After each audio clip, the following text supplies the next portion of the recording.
So we should be live already. We should be live already on YouTube because we're always live before it actually says that we're live. So I'd like to say hi to everyone who is tuning in for the recording, because obviously as we've just gone live now, no one will be here just yet, but a few people will join us for the show. This is a bit of an impromptu live that we're doing with the wonderful and delicious Tanis Helliwell. Welcome, Tanis.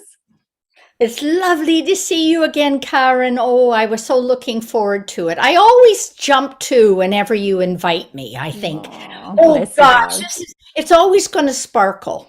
Oh, I was talking with a couple of Canadian gals yesterday, Shirley and Sherry, that just adore you as well as I do, you know, the Canadian woohoo. So we're going to talk about the new book, which has taken 7 years, hasn't it, to get that out to the world, which is a really important book. It's the way I do my work too. It's the way you do. It's something really important, which is coming up. First, we're going to have a little play the intro, but stay tuned for Tanis talking about the new book, Good Morning, Henry. No, I've messed it up. What's happened? Where's my share gone? Right, no, I've messed it up. No, I don't think I can get let me stop this share and start again. I'm trying to get the intro into the show. Come on, you can do this. Yes.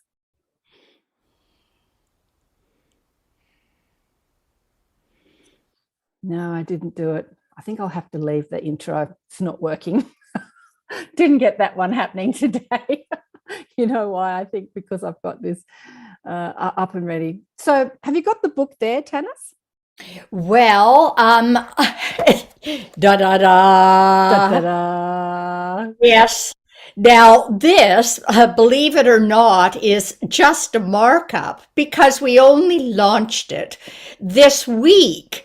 And so because we've only launched it this week, I haven't received my copies yet. Don't you love that?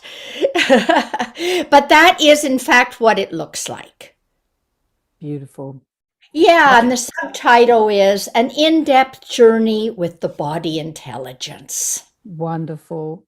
Well, let me tell people just a little bit about you and the book who don't know you. I've had Tanis on the show 2, 3, 4 times. We had her in the Higher Self Expo. We've been on the show at least 3 times in the Inner Sanctum, a couple of times or once or twice. Anyway, we've had conversations with you about your life's journey and your childhood growing up as an intuitive and open to other dimensions. So we've discussed all that. So today we're not going to go through that again. We're going to discuss the really important information that's in the book.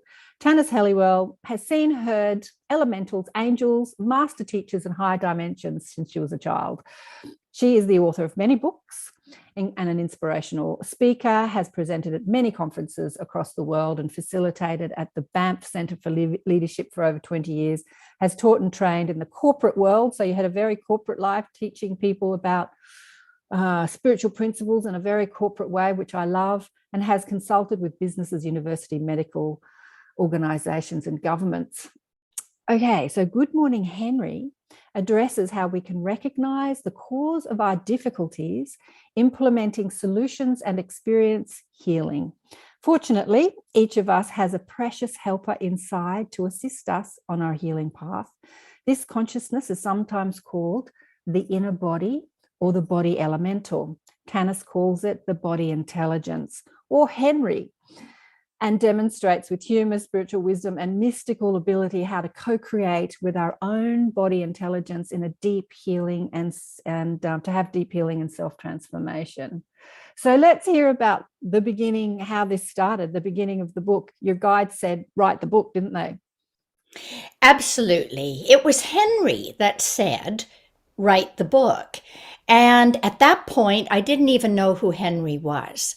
And Karen, this came after 7 years of nothing, because I had started writing a book called Uncage Your Heart 7 years earlier.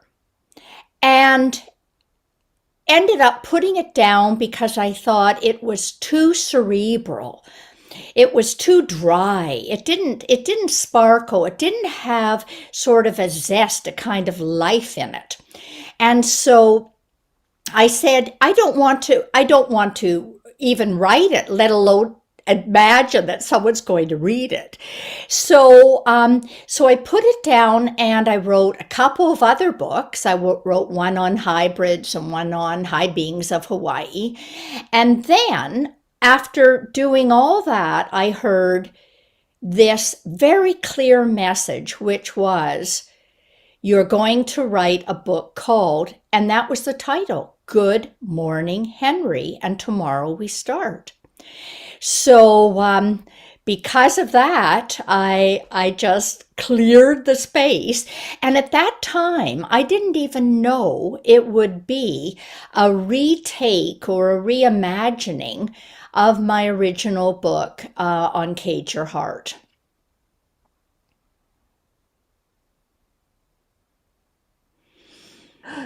Sorry, go on. I'm just looking for the people on YouTube who are watching can write the comment. So you didn't imagine it would be something like your old book. Why did it take so long to write? I think that I wasn't ready.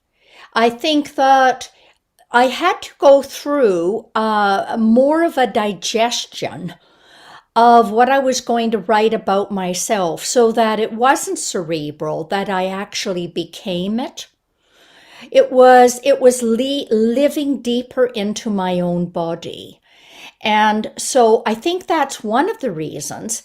But as I say in the very first chapter, this is actually about the collective dark night of the soul that I believe all humanity is going through. And we've always gone through individual dark nights of the soul, but to think of a collective dark night of a soul. So here I was writing it as we were going through the COVID crisis.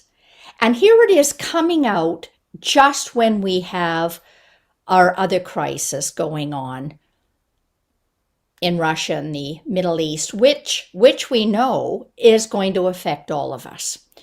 So if anybody was thinking that they weren't going through a dark night of the soul, I think the last 2 years have certainly shown us that we are. So I think that Spirit has its own timing. And I think that Spirit knew that it had to come out now. Not 2 years ago, not 5 years ago, but now. Yeah, absolutely. We're in a time of great healing, aren't we, here on planet Earth? It looks like a time of great turmoil, but it's actually a time of great healing. I remember the beautiful Wayne Dyer said, when you squeeze an orange, what comes out of it is what's inside of it. You get orange juice.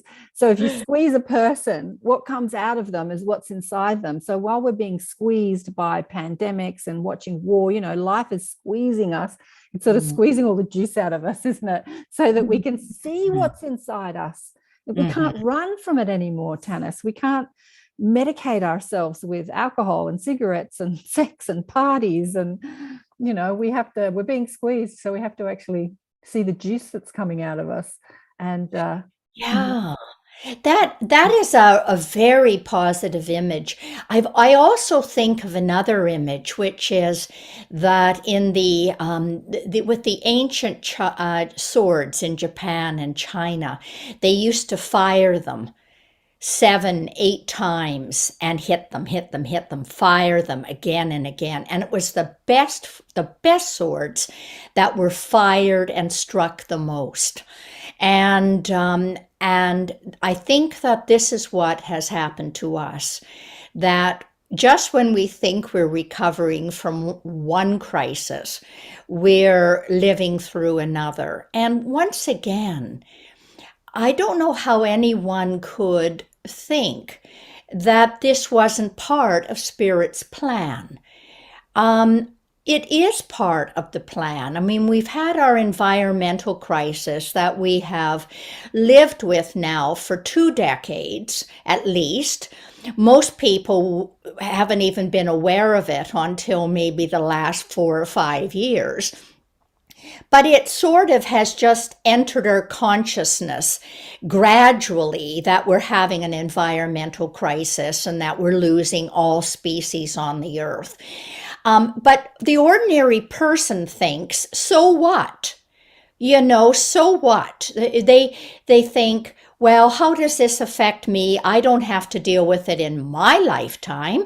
So I'm just going to continue on with going to films and having my parties and going to work and, feeding my family.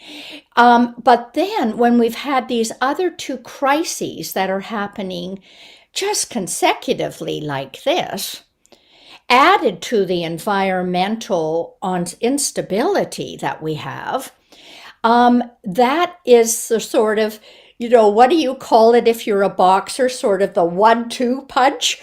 And I think we're getting the 1-2 punch right now. And Yeah, look, absolutely. I don't know if you've seen the news down in Australia, but Australia is flooding. It's like Noah's Ark down here. It's been absolutely torrential rain for weeks. We had a break one day last week. I got my washing done. But, there are people dying. There are people, just thousands and thousands of people losing their homes. It's happening all up the East Coast. It's we're in more turmoil. The war's going on. The news is totally forgotten about, that it's been on the news for the last couple of years, and it's full of Europe and Australia and the environmental crisis that's happening down here. So for those people going through that sort of thing, how does knowing about the body intelligence and the body elemental, Henry, as you call it, how does that help them, when they're dealing with losing everything? I suppose they can't even think about that at the time, can they? mm-hmm. Yes, I was just reading something by the Dalai Lama, and he wrote this or spoke it, and it was transcribed after the Twin Towers were hit in New York. And he was talking then about there is no enemy, and we have to look at the underlying causes of what has created this rather than looking at retaliation. And I think that this is a very important point here. I was on with a lot of my German students, European students on Friday. And they're right up against Russia and the Ukraine. And a lot of them have relatives there. And many of them even speak Russian. And they were saying that what we seem to fail to see in North America anyway, and perhaps where you are too, in Australia, is that the Russians have been feeling for a long time now that they are being underseen, undervalued, made fun of, and no one is really treating them with respect. They didn't win the race. They went to space, but they never went to the moon. They, it's just this kind of thing that it's a poor country. This idea of it's a poor country. And that this is the underlying cause. If this happened during the Second World War as well. During the Second World War, the Germans had been so punished after the First World War by the rest of the world, so many embargoes, such a lack of respect, such blame and shame, that it was just natural that they were looking for something to build up their self-esteem again. and to say, no, we are good, we are powerful, we are, these things. We are the Aryan race, right? So we have in fact caused this. So Good Morning Henry isn't about the world situation per se. It's not an environmental book. It's not about, make love, not war. It's not about those things. It's about people turning inward and looking at ourselves and say, what are my fears? How do I project these onto others? What are my life scripts? How did I get them from my culture, my parents, my religion? And how do those hold me in this very tight little box?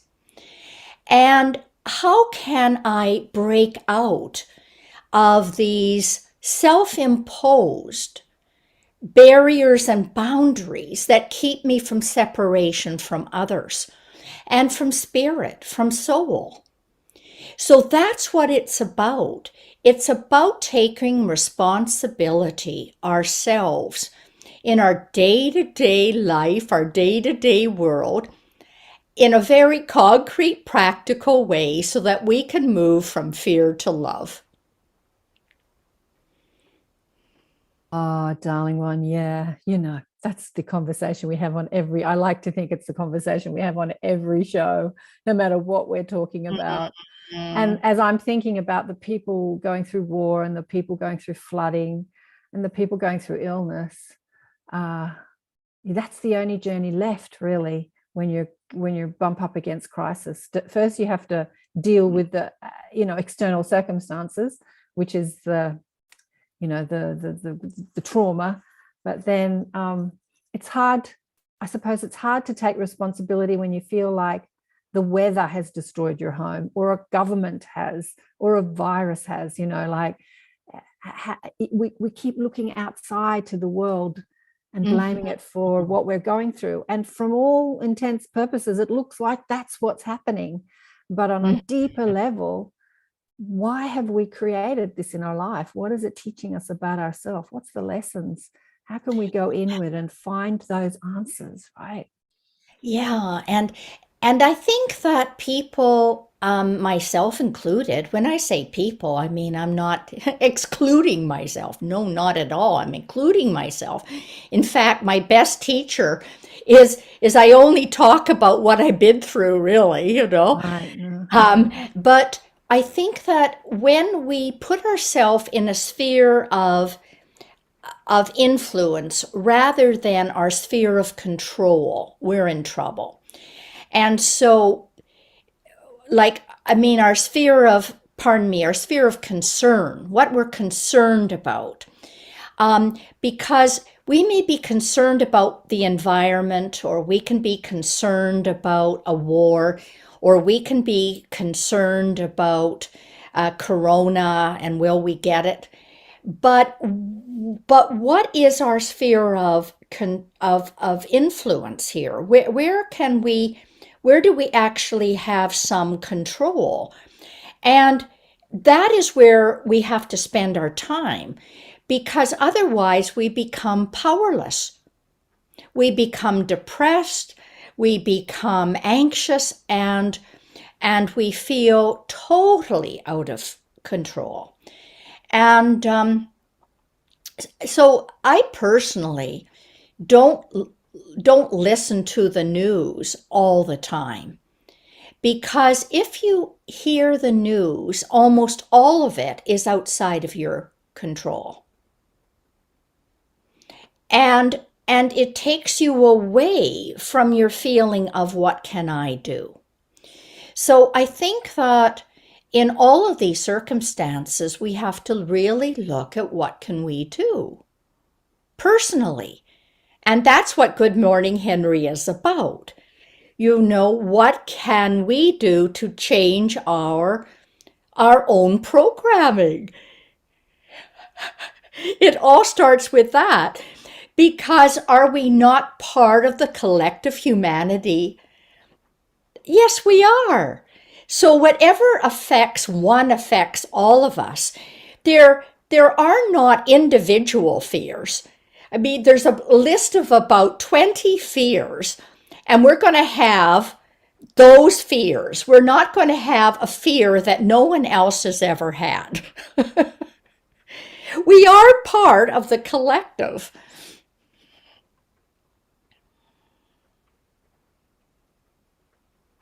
Yeah, I'm just sorry, I'm just posting some lives on YouTube telling people that we're here having this conversation and come join us. Yeah, we are part of a collective. Let me ask you, why do you call the body intelligence Henry? Did I ask you that question or have you explained that already? No. No, I haven't. And because that's the name that was given to me. And in the first chapter, I actually asked Henry, excuse me, I'll just, oh, Henry, what do you have to say now? Hmm. I actually asked Henry, so are you a she or an it or a he? And it says all of the above. All of the above. And and and this is just the name because a name for us makes something personal. And so when we have a name and a name like Sally or Henry, then it feels like we're talking to almost like a human being, like something that we can relate to.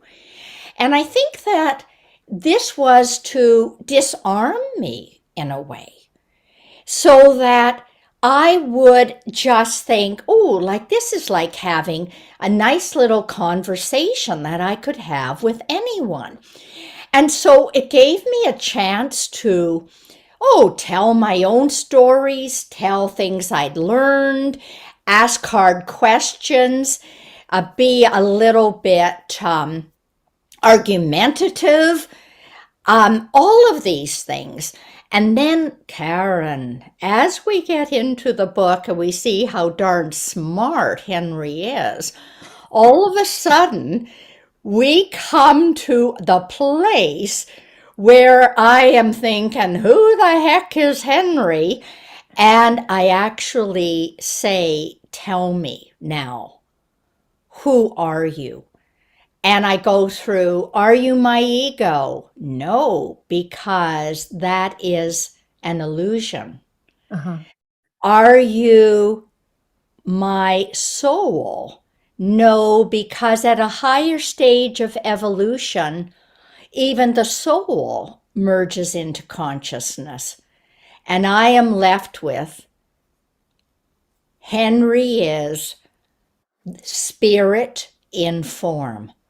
Henry is the Holy Spirit, the Divine Mother, if you like, that creates spirit in form.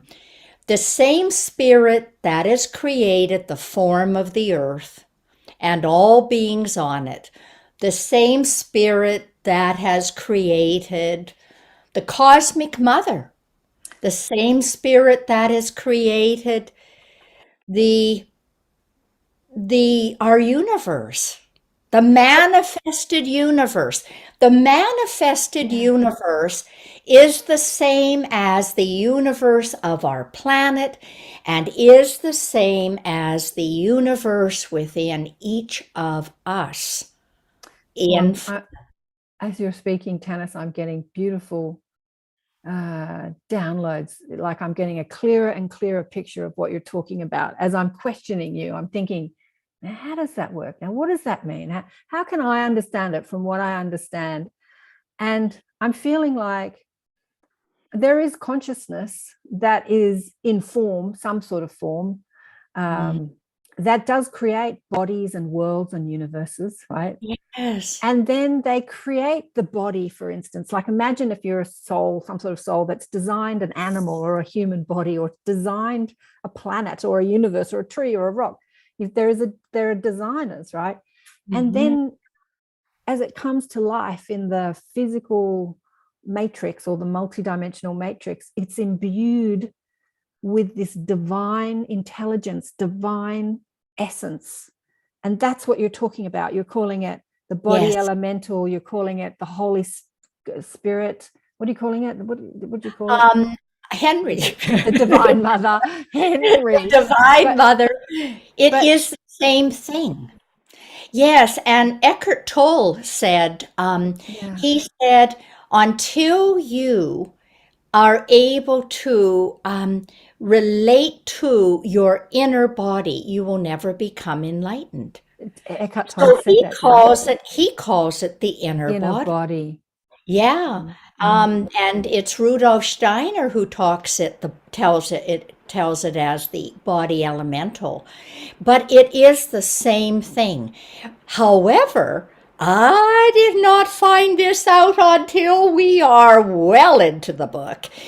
Because if I thought that I was talking to the Divine Mother, I might have gone, oh no, I don't believe that. I can't, little me can't be talking to the Divine Mother. I must be having a schizophrenic episode. So, or you feel unworthy. Oh, you're so unworthy that then I wouldn't be able to question or argue with Henry because I'm too unworthy. Now I just have. So it's completely erroneous. This is spirit is us. So you've given it a name like Henry, which denotes sort of a person, to make it more relatable, which is what we do with our spirit guides too, right? And what we do with I remember when I was a young girl, reaching out, trying to, I want to meet my spirit guides. And I went to some school, I can't remember the name of it, where they're all calling they all had a name for their higher self, right? They called it Joe, Sue, some of them called it Archangel Michael, but they all had this personalized name. And I was not getting that. My guides have been very, they've given me information which has not humanized my connection with them. They never gave me singular identity. But I know what you're talking about. When you have that singular identity, as we relate as humans, then it's like an easier flow of communication, because that's how we communicate with each other. Like I'm talking to Tanis, I'm seeing you, I've got a name, I've got identity, I've got a form. It's easy to talk to you over Zoom or in person because I'm relating to this identity. And so you've given this sort of illustrious, eternal, divine presence a human identity, so it's an easier communication. Why did you call it a male name and not a female name? Well, because Henry gave me a male name. I didn't give, and when I come to the chapter, when I ask that same question, well, why didn't you call yourself Henrietta or Sally? And Henry said, and why do you think the Holy Spirit has to be female? Of course, it blows that apart too, right? Because really, the Holy Spirit, although we say the Divine Mother, it is really genderless. Oh, yeah, absolutely. I mean, universal intelligence is genderless. But what I loved about this whole relationship, Karen, was the feeling as I went through the whole process of writing the book, was this feeling of it's in every cell of my body. And this is why I call it the body intelligence. There's not one cell in my body that is not universal intelligence. And we so disown our bodies and see it as separate from spirit. And Absolutely. so this is such an important thing that we come back and realize there is no separation. Absolutely. It is in every molecule, every cell. That divine presence, yeah, is present in everything. There can be no thing without that presence, nothing, right? There can be no thing without that presence. And we can communicate with it, whether we're talking to a molecule, a chemical, a universe, a planet, ETs, a cell of the body, the liver, the hips, the bones, anything. We can talk to divine intelligence or the mother energy. So how do we utilize this connection and understanding that presence is a part of not just spirit, but a part of the physical matrix of the universe, and we can communicate? How do we find healing through that? Well, the first thing is, of course, the mental, which we're talking about right here. But if we actually can build this relationship, it moves past the mental into our feeling body, into our heart. And now it is a part of our heart, a part of our feelings, a part of our emotions. It's now living in us. As you said, it has this identity. Now this becomes more precious. We value this more. And then when you talk about this is in every cell of our body, and in the book I talk about recent things that we found out about the brain and the heart and the intelligence of the brain and the heart, and how the heart actually knows things before the brain even knows it. And so I talk about this to build a link for people between what they think are scientific facts and Henry, this is in you, right? So then it's giving people a format that they can look at all the different things that have programmed them and how to erase it. I mention in the book, I have a whole chapter called You Are a Holograph. And we're a hologram. So we are, although we think that we are form, we know scientifically we're 99.9% ether. So all we are is really the program that we keep on reprogramming. So what Henry is trying to get us to get is that we are really programming ourselves. We're programming ourselves for our scripts, our pains, our fears, our illness, and to really get that and say, I don't have to do that anymore. I can program myself for love and compassion and faith and hope and optimism.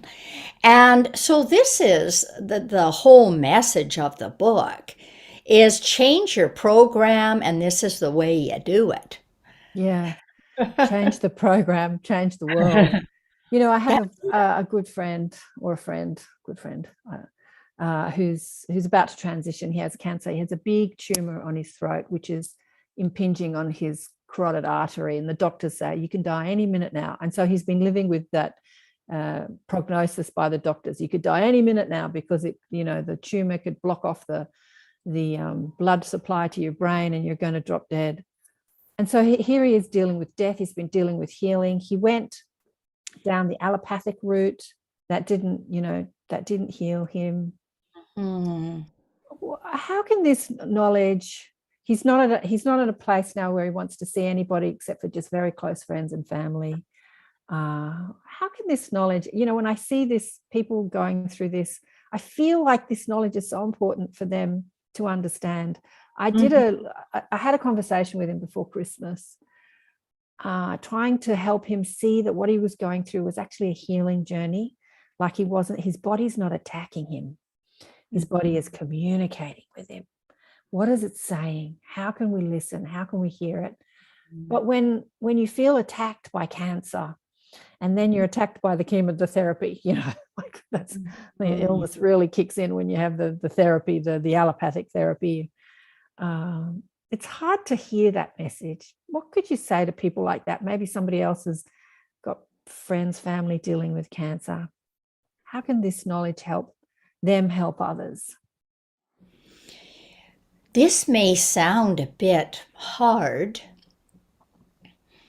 but we live in denial of death. We are all going to die. We're going to die at age 30 or at age 90, and we are not getting out of this without dying. And so why not embrace this now? Embrace one of the wonderful Buddhist meditations when I was doing a lot of Tibetan Buddhist work was the embracing of your own death. And you would actually see yourself getting older and older and losing your body strength, just seeing the aging process. It's like watching a rose that goes from a little bud to a full bloom to overbloomed, and now the petals start to fall off. But to see this in ourselves, we are so out of tune with nature, with the environment. Everything around us goes through this cycle. How have we removed ourselves from it? And so it's not the enemy at all. And the quicker we can get to some deep acceptance of this, and this is what happens during the 5 stages of dying. The last stage is you get to acceptance. And this comes with a surrender. And what Henry does is he helps us to go through the dying of the ego. The whole journey of Good Morning Henry is the dying of the ego. And the dying of the ego and the dying physically are the same thing. Wow. Yeah, of course they are. Yeah, of course. Well, yeah. Yeah, his dilemma is he's been an incredible musician playing within the spiritual community and it's in around Australia for years.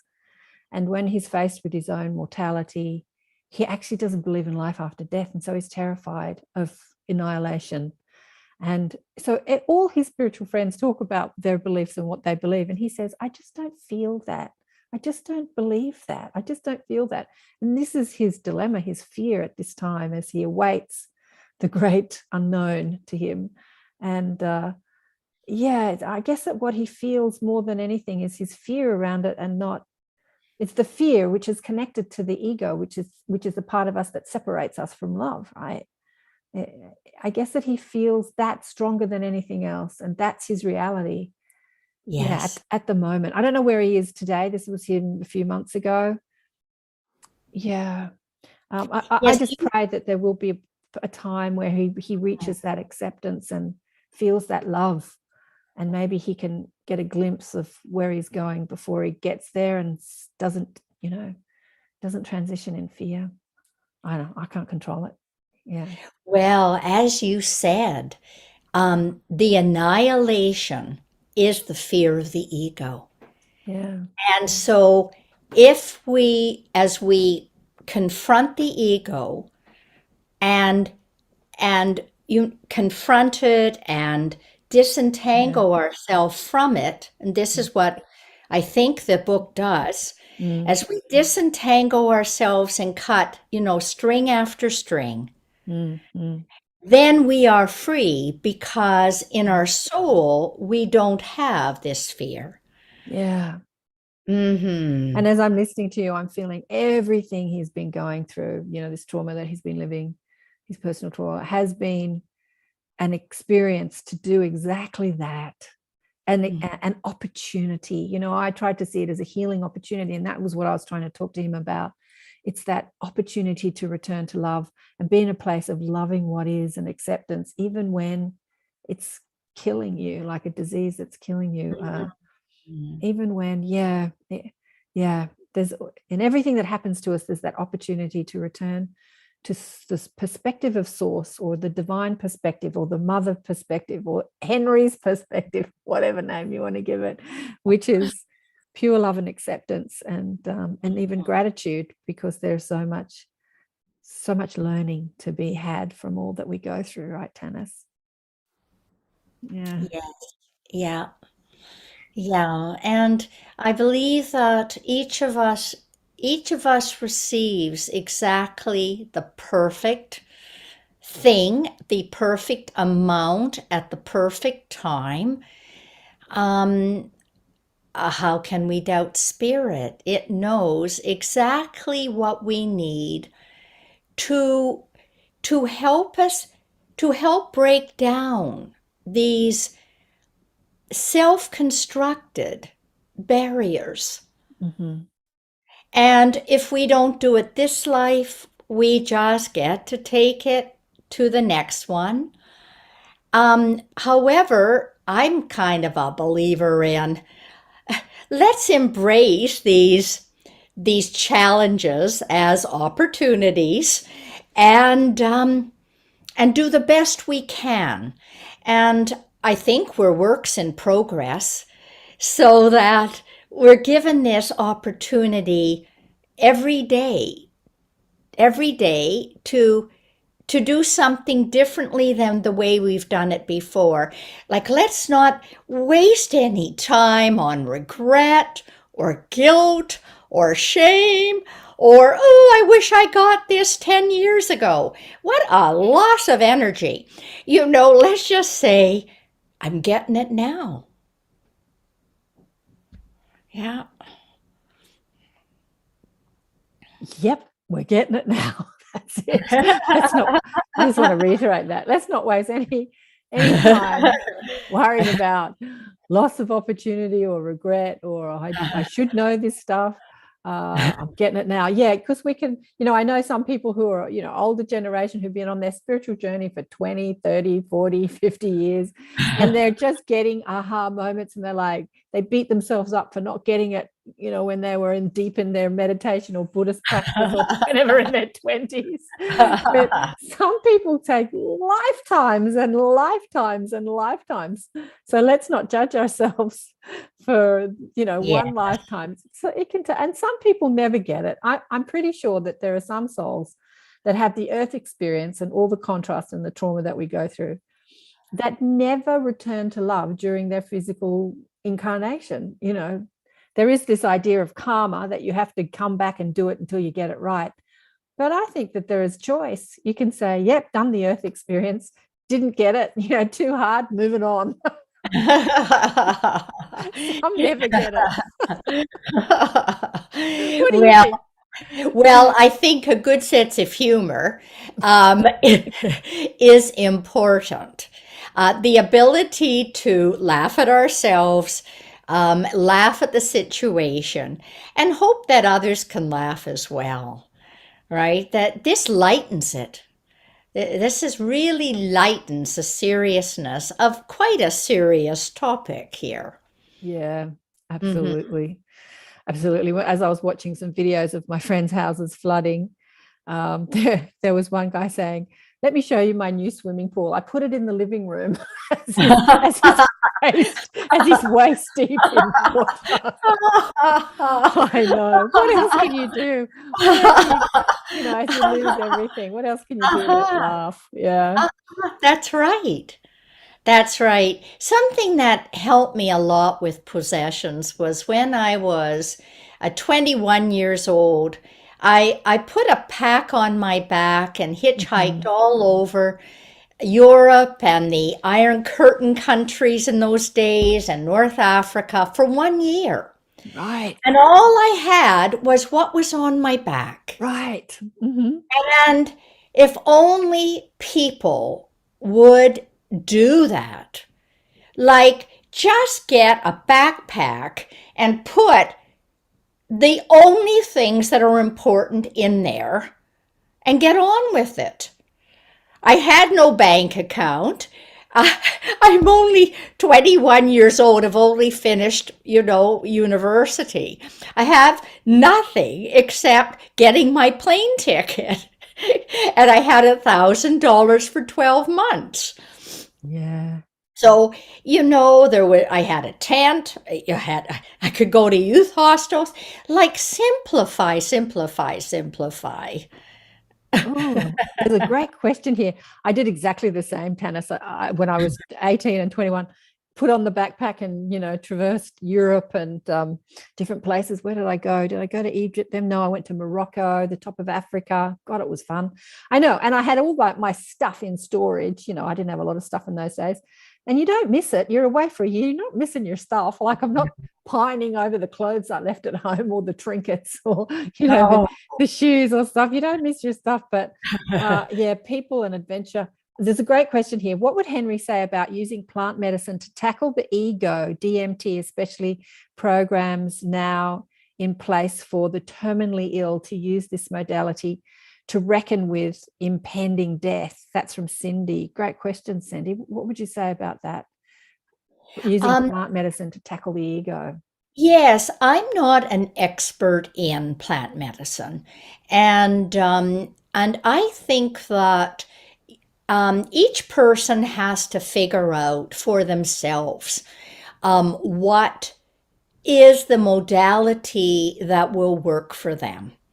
And when I was younger, I did do a wee bit of experimenting with drugs, including like psilocybin and things like this. But it was a little bit. But I have a very sensitive system, and I only need homeopathic versions of anything. So it's too heavy for me. It's way too heavy for me. So you have to look at your own system. Absolutely. I had a question from a friend online the other day. He didn't like my answer, but I'm going to ask you that same question. So we were talking about programmings, how to overcome our conditioned programmings, which is, basically the ego, really, that part of us that the beliefs that make us feel small and limited and not enough and separate to love and separate to the divine and separate to everybody else. And he's saying, what do you think is the best modality to do that? And I gave him my answer, which he didn't like, similar to what you just said. What would you say to that? Like I want to hear what your answer was first. Look, there are so many modalities. One of them is meditation. One of them is psilocybin, and DMT. There are so many. And I think that, it's really different for every person. It's just what you said. And if you're a practitioner, he's sort of dabbled in sort of being a practitioner and many other things. So he's sort of not set up shop as the healer just yet. But whatever modality you use, like we were talking about the work of Byron Katie, which I use with my clients a lot to help people identify the belief and then turn it around. And he was saying, oh, that's too mental. We need to go more into the, into the emotional. And we're having this discussion online. But whatever, modality you're using as a practitioner is the vibe that you're going to attract, right? The person's going to be attracted to you because that's going to be the modality that they need. And so there is no right or wrong answer as to which is the best one. That was which he was very unsatisfied with, because he wanted me to say, this is the best, use this one. Well, this is what, I have to get back to Good Morning Henry, because Good Morning Henry is basically think for yourself. And It is, here are some ways that you might have got these conditionings. Okay, so here's how you got them, but think for yourself. Work it out yourself. Put this into practice yourself. Um, I'm trained as a psychotherapist. So, but even as a psychotherapist, I've always been very eclectic. And my meditation practice has always been eclectic. I started with TM, Transcendental Meditation, when I was like 20, 21. Then I went to Tibetan Buddhism. Then I went to Vipassana. And then I ended up with Paramahansa Yogananda, which is the Vedic tradition. A more Hindu practice, but it is a very eclectic practice what I'm using. And so I do a physical practice and an emotional and a mental. I do all of it. So one person was asking me, and I'm right now I'm in the middle of leading a spiritual ancestor and healing retreat, actually, a 10-week retreat. And one person was asking me on the last one, saying, well, I have no trouble with meditating, but I do have problem with praying. And why should I pray? And how could I pray? And why is it important to pray? And I said, well, if praying can be singing a song, praying can be doing an affirmation and putting an affirmation up on your refrigerator. And you're doing affirmations to yourself every single moment of the day. What are the prayers that you're programming yourself with every Absolutely. single moment of the Moment, day? every second, every nanosecond, I know. every thought. This is what I learned when I learned, deliberate creation, law of attraction. When I realized that life is responding to the frequency of your thoughts, then I realized that every thought is a prayer.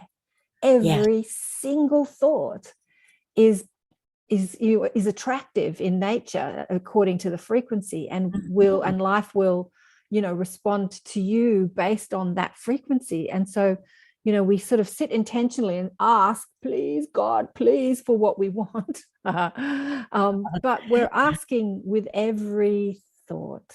Every thought is a prayer, every single thought. Yeah. So people, if they say, "Oh, I don't pray," duh. So the thing is, let's wake up and be an observer of our thoughts. This is Absolutely. the whole point. Mm-hmm. Observe your thoughts. Yeah. Observe and be deliberate in what you're thinking. Choose wisely. Choose your thoughts. Yeah. There can't be enough said about that. Well, we haven't had too many people watching. I don't know if it's been the time. There's only been about 10 or so people watching. One question online for the live. Maybe it was the time. But I suppose we should wrap this up pretty soon. Is there anything else you want to say about the book and how it can help people? I think we've said it actually, Karen. And just I'm very fortunate. I received some very nice endorsements from Dr. Christina Northrup, and Richard Rudd, who wrote the Gene Keys. And I'm very fortunate that there have been good endorsements. And I would just say it's a good humored book. It's practical, and I think it was worth 8 years of my life. I think it was worth 8 years of your life. Yeah. I think it was worth 8 years of my life. Yes. Yeah. So before we go, do you want to speak, because I know you're tuned in, tapped in, turned on. Do you want to speak to what's coming up, like what we can expect in the next year or so? Do you sort of talk about that sort of thing? Energy, the energy that we can expect? I personally, when I said at the beginning of our chat that we're going through a collective dark night of the soul, Mhm. um, everybody likes to talk about or the Aquarian age and and where how we're all going to be with the masters and the angels and we're all going to be enlightened. And yes, I believe that that is the next 2000 years. So we are going to that in the next 2000 years. But how many years does each person listening think they've got on this planet? And I'm sure they're not going to say 2000 years. So we're in the purification stages. And whenever you leave one age to go to the next, you have to have the falling apart of the old in order to let it go so that you can just take the golden nuggets that you want to keep and you incorporate it in the new. So we're going into the manure section of what has to happen here. And so that's what I feel we're going to be going through in this next time. And I've been saying it, I've been saying this for a long A long time. time. Yeah, a lot Yeah. of people are talking about the 5D, the new Earth being established in the next 10 years or by the year 2030 or 2032. But you're not saying that. You're saying we're in a slower process where we're cleaning house. What did you call it? We're cleaning house. Mm. And the more that we clean house now, the quicker and the less pain in this new era. So that's why I'm totally recommending that we clean house now. And that's what the book is all about. Help for folks to clean their house. You know what I often think of, Tanis, because I hear so many people say, oh, this earth experience is so hard, I'm never coming back. And a lot of them are like the light workers who have come here, the cleaners, so to speak, the transformers, the ones that have come to transform this world. They come in as the sensitives and the psychics, and then they struggle to experience the density here, and they say, get me out of here, I'm never coming back. And what I think, if we're all here cleaning house, right, why wouldn't you want to come back when the house has been clean and it's pristinely beautiful, which might be in 30, 100, 2000 years? Like, why wouldn't you want to come back to Earth and experience what you've been a part of creating?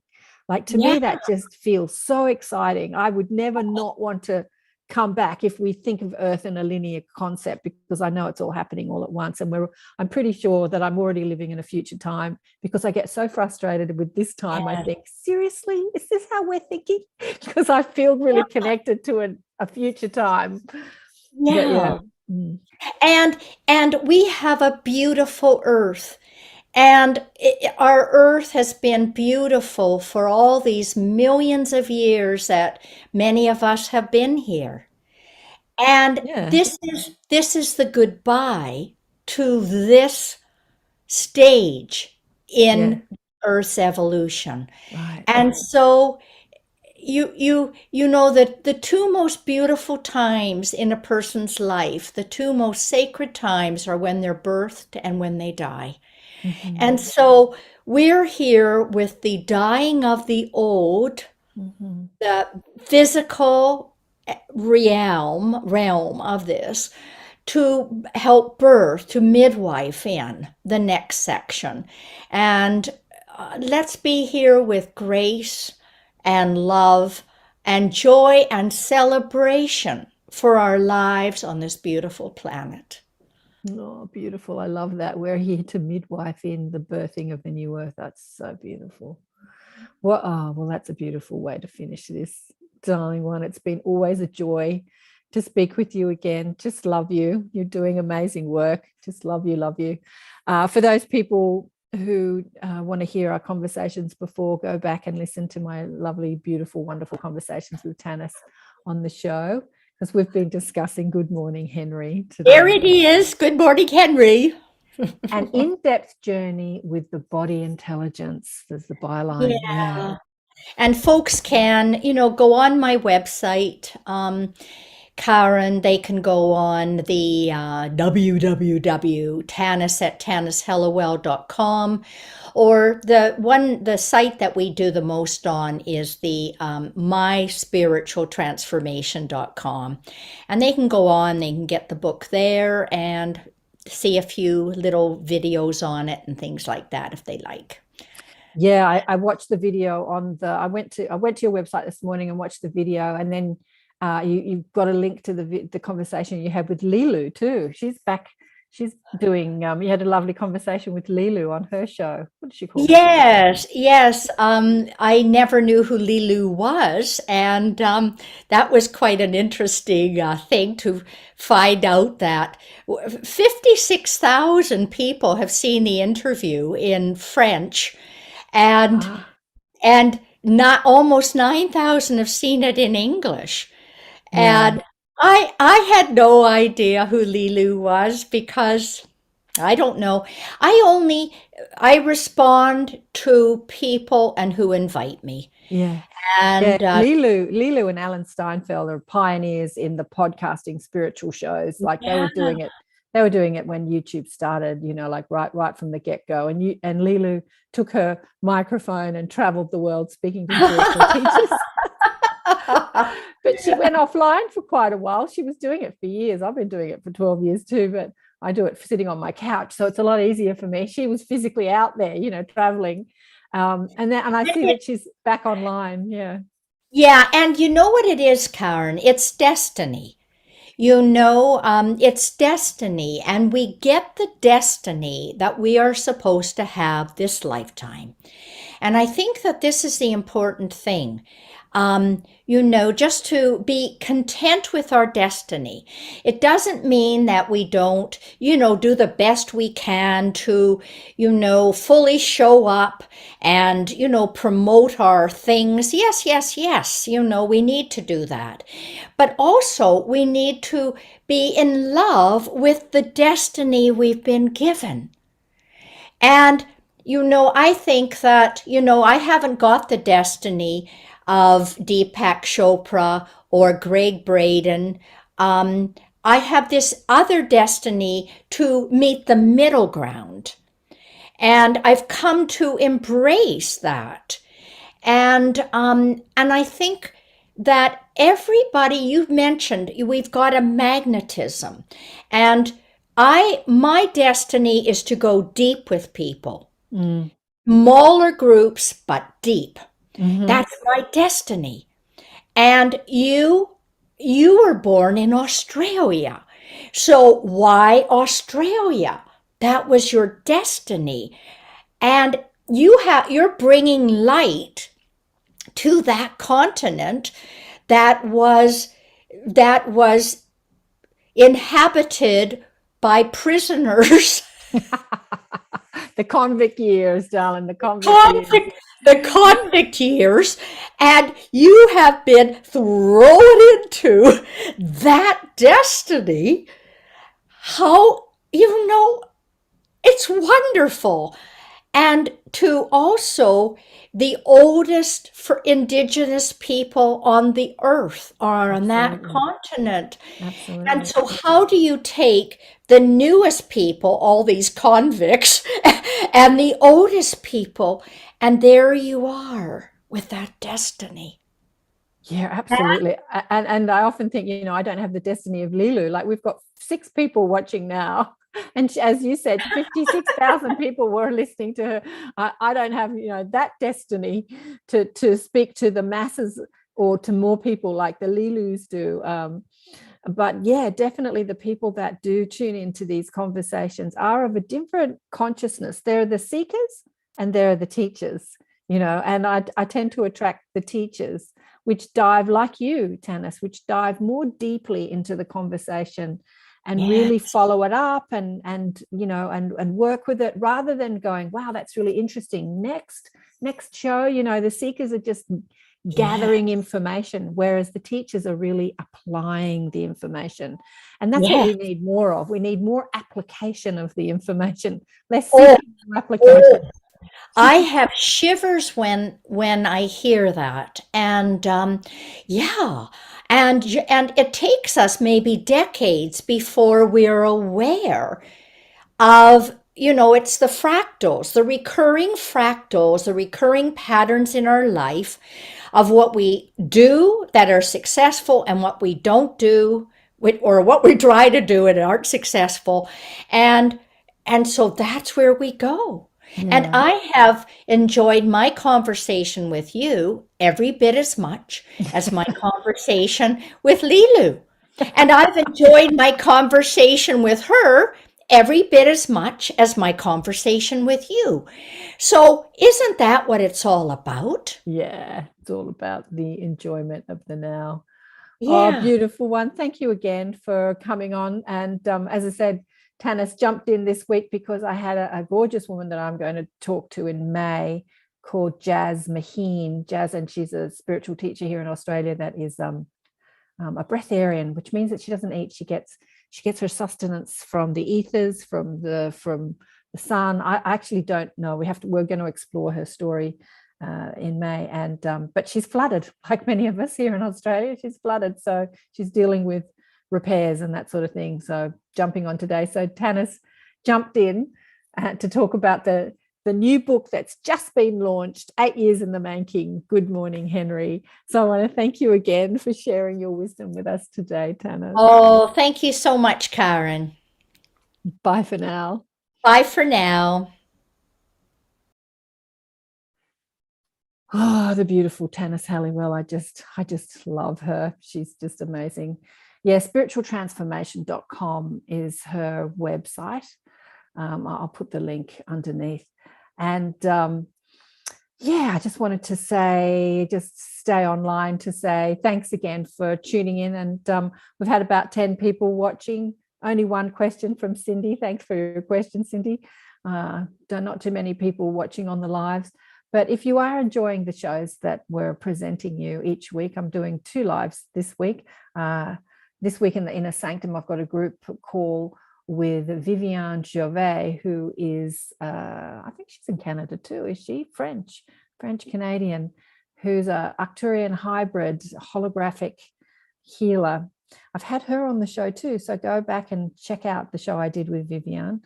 And she's going to come and speak to us in the Inner Sanctum. I haven't spoken to her for a couple of years, so it'd be great to catch up with her. And if you are enjoying and getting stuff out of the shows, we'd love you to, support the show, ATP Media. I always present a PayPal link under all the shows that says that you can support ATP Media, Awakening Consciousness, through the PayPal link. You can give us $1, 50 cents, $1, or you can go to our Patreon page and sign up to the monthly subscriptions, which provide a subscription basis.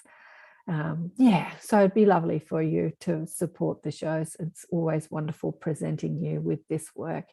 Thanks again for listening and watching, and stay tuned for this weekend. Join us in the Inner Sanctum on Zoom if you want to. Just go to my website, karenswain.com, and sign up. It's now free or by donation. I do ask for donations. Not too many people answer that request, but it's there on offer to meet and talk to Viviane. We will be streaming it live as well, so you can ask questions in the question box. But I noticed that YouTube doesn't really show my lives to many people. I've got lots of subscribers, but only a few people show up on the lives. And I'm not sure why that is. I have a suspicion it's because I've turned off all the advertising.